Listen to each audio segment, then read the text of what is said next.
One Sabbath, when Jesus went to eat in the house of a prominent Pharisee, he was being carefully watched. There in front of him was a man suffering from abnormal swelling of his body. Jesus asked the Pharisees and experts in the law, "Is it lawful to heal on the Sabbath or not?" But they remained silent. So taking hold of the man, he healed him and sent him on his way. Then he asked them, "If one of you has a child or an ox that falls into a well on the Sabbath day, will you not immediately pull it out?"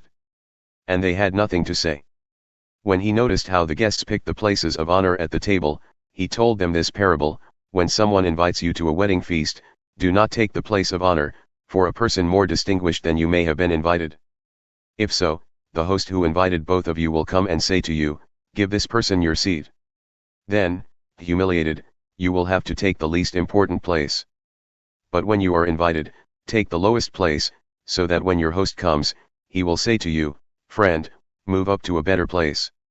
Then you will be honored in the presence of all the other guests. For all those who exalt themselves will be humbled, and those who humble themselves will be exalted." Then Jesus said to his host, "When you give a luncheon or dinner, do not invite your friends, your brothers or sisters, your relatives, or your rich neighbors. If you do, they may invite you back and so you will be repaid.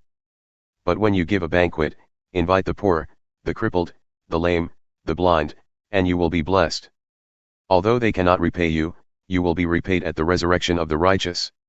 When one of those at the table with him heard this, he said to Jesus, "Blessed is the one who will eat at the feast in the kingdom of God." Jesus replied, "A certain man was preparing a great banquet and invited many guests. At the time of the banquet he sent his servant to tell those who had been invited, 'Come, for everything is now ready.' But they all alike began to make excuses.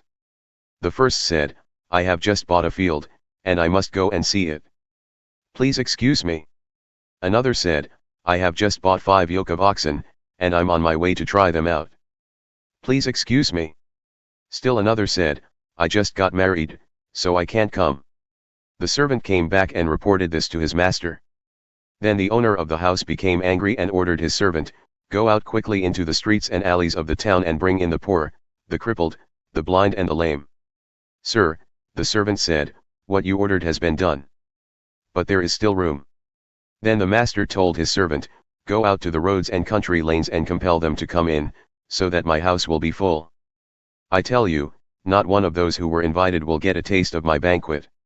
Large crowds were traveling with Jesus, and turning to them he said, "If anyone comes to me and does not hate father and mother, wife and children, brothers and sisters, yes, even their own life, such a person cannot be my disciple.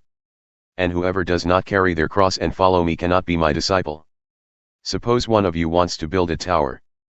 Won't you first sit down and estimate the cost to see if you have enough money to complete it? For if you lay the foundation and are not able to finish it, everyone who sees it will ridicule you, saying, 'This person began to build and wasn't able to finish.' Or suppose a king is about to go to war against another king. Won't he first sit down and consider whether he is able with 10,000 men to oppose the one coming against him with 20,000? If he is not able, he will send a delegation while the other is still a long way off and will ask for terms of peace. In the same way, those of you who do not give up everything you have cannot be my disciples.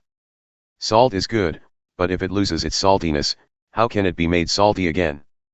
It is fit neither for the soil nor for the manure pile, it is thrown out.